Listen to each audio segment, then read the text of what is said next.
ઘરેલું LPG cylinder 29 રૂપિયા મોંઘો થયો છે. નવા દર આજે રાત્રે 12 વાગ્યાથી લાગુ થઈ ગયા છે. દિલ્હીમાં હવે 14.2 કિલોગ્રામ વાળા ગેસ સિલિન્ડરની કિંમત 913 થી વધીને 942 થઈ જશે. 3 મહિનામાં બીજી વાર એલપીજીની કિંમત વધારવામાં આવી છે. આ પહેલા 7 માર્ચના રોજ એલપીજી સિલિન્ડરના ભાવ 60 વધારવામાં આવ્યા હતા. આ રીતે 30 મહિનાની અંદર ઘરેલું સિલિન્ડર 89 રૂપિયા મોંઘો થયો છે. તેલ કંપનીઓનું કહેવું છે કે આંતરરાષ્ટ્રીય બજારમાં વધેલી ઉર્જા ખર્ચ અને ઘરેલું વેચાણ પર નુકસાનના કારણે કિંમતો વધારવી પડી છે. 2024 પહેલા સરકારે 8 એપ્રિલ 2025ના રોજ ઘરેલું એલપીજી સિલિન્ડરના ભાવમાં 50 રૂપિયાનો વધારો કર્યો હતો.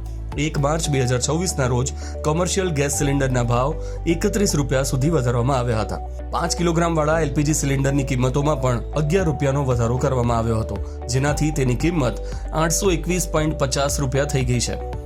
છેલ્લા કેટલાક અઠવાડિયામાં પેટ્રોલ, ડીઝલ અને સીએનજીના ભાવ પણ વધ્યા છે. મે મહિનામાં પેટ્રોલ અને ડીઝલની કિંમતો કુલ મળીને 7.50 રૂપિયા પ્રતિ લીટર વધી ચૂકી છે, જ્યારે સીએનજી આશરે 6 રૂપિયા પ્રતિ કિલો મોંઘું થયું છે. કંપનીઓને પેટ્રોલ પર આશરે 11 રૂપિયા પ્રતિ લીટર અને ડીઝલ પર 33.6 રૂપિયા પ્રતિ લીટરનું નુકસાન થઈ રહ્યું છે. આમ છતાં કંપનીઓ દાવો કરે છે કે પેટ્રોલ, ડીઝલ હજુ પણ પડતર કિંમત કરતાં ઓછી કિંમતે વેચાઈ રહ્યા છે. સરકારનું કહેવું છે કે વૈશ્વિક કિંમતોમાં થયેલા સંપૂર્ણ વધારાનો બોજ ગ્રાહકો પર નાખવામાં આવ્યો નથી. ક્રૂડ ઓઇલ મોંઘું થવાનો અમુક બોજ સરકારી તેલ કંપનીઓ પોતે ઉઠાવી રહી છે.